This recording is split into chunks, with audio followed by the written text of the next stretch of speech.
In this problem, we're given two equations, f of x and g of x, and I'm asked to compose the functions f and g. I have a couple of different ways that I explain this to my students. Usually what I do is I start by using a simpler example besides f of g of x. So what I'll do is I'll first start by saying, imagine the function f of x was written so that instead of the letter x, you had a series of blanks. That's really what x is. It's just a place to substitute the input. So if you thought of it this way, instead of thinking of it as f of x equals x squared plus 1 times x, what if you thought of it as f of blank equals blank squared plus 1 times blank? Each blank represents the location of the input variable. So for example, when we ask students to do something like find f of 7, say, everyone knows that you're just supposed to simply replace all the x's with 7. But you could think of it as you're just filling in the blanks with 7. You could do the same thing for f of g of x. Let me show you. F of g of x, write down here, looks like this. And because I don't have an actual number for x, the only thing I can do with g of x is write down what it is, basically make a substitution. In this problem, g of x was defined to be x minus 3. This means that I'm supposed to replace the input variable x with x minus 3 instead. It's exactly like the problem we did a second ago with the number 7, except it's not going to be a number. But the rules for function notation are always the same. Whatever goes here as an input goes here and here. So in this case, it says I'm supposed to replace x with x minus 3. So I do that, and that means I need to do it over here as well, which means I need to do it here. Now, of course, your teacher is going to want you to simplify your answer. So I'm going to copy my left-hand side. That's the question. The right-hand side is going to be x minus 3 squared, which really means I have two copies of x minus 3, and I'm supposed to find their product. So I'm going to FOIL that in a second. I'm going to move on to actually distributing the 1. Since multiplying by 1 to both of those doesn't change anything, I'm just going to write x minus 3.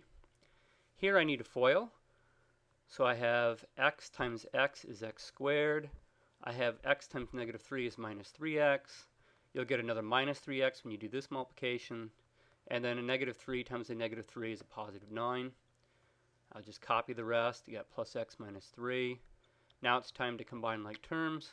Because I plan on this being my final answer, I'm going to write the question f of x minus 3 down here, which is what? X squared minus 3x and minus 3x is minus 6x. If you add 1, you get minus 5x. 9 subtract 3 on a good day is 6. Don't ask me what it is on a bad day. Actually, I said this would be my final answer. It is true that f of x minus 3 is equal to this, but the actual original question was to find f of g of x. So if this was a homework problem or a test that I was grading the student, I would want them to write the question down so they knew exactly what they found. What is x squared minus 5x plus 6? Well, it's what you get when you do the problem f of g of x. So you could do the problem this way, and it makes perfect sense to me. The other way I do it sometimes when students need to hear a different explanation is I just notice that what you did was you took one equation and plugged it in to the input variable of the other. So with function notation, or function composition rather, what you're always doing is putting one equation into the other. So I just have a different strategy, and some students like this better. What I do is I start by just copying down the equation so I have something to point at. So I'm going to copy f of x, I'm going to copy g of x. And what I'm going to say is that the question is always going to be one of two ways. I'm either going to take all of this up here and put it into this input variable, which would be taking f of x and putting it into g, or I'm going to take g of x, that equation, and put it in the input variable of f, which would mean I'm plugging g of x into the function f. So the question is which way is the right way to do it. Sometimes when I do this in class, I actually just do that both ways, and then it really is just a matching of the answers I have on the board with the given questions. But because g is inside the parentheses relative to f, meaning this says f of something, and whatever is in the parentheses is the input, that means that g of x is the input into the function f, meaning this equation is actually the input into this function. Well, where do things go into f of x? Well, for the input variable. So I'm going to replace this x with x minus 3 and this x with x minus 3. So I literally just replace x with x minus 3, and I replace this x with x minus 3, remembering to use parentheses whenever I make a substitution. So if you did that, you'd be doing f of g of x. And what you'd get is, instead of x squared, excuse me, I'd have all of this stuff squared in parentheses. And then I'd have plus 1 times, instead of x, remember I'm substituting with parentheses, x minus 3. It's just a different way of getting the same result that I had down here, and then the simplification would be exactly the same. So you could choose which route you like better. So I'm going to erase all this, and I'm going to do the second problem, which is basically the same thing, except this time we're going to be taking the function f of x, and it is the input into g.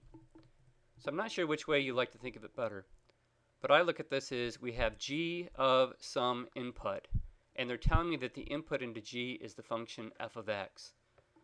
So one way to look at it is to simply, again, write down the equations. F of x equals x squared plus x. I'm going to stop writing the 1. G of x is given to be x minus 3. And again, we're either going to be, with function composition, asked to plug this function into that variable or this function into that variable, since they're using both letters f and g. So if you look at the general notation, g of input, this means that f of x goes into the function g wherever the input variable is. So what that means is my job is to take f of x, which is given to be x squared plus x, and put that into the function g wherever the input variable is, which is right here. If I ask you to plug a number into g, you'd put it in right there. So that means all of this stuff goes into x. So instead of having x minus 3, I'm going to have all of this stuff minus 3. So if I copy it down, it's going to be x squared plus x, and then subtract 3. And it's as simple as that. What did I do? I took f of x, and I put it into the function g. So that would be this notation right here. So g of f of x is equal to x squared plus x minus 3.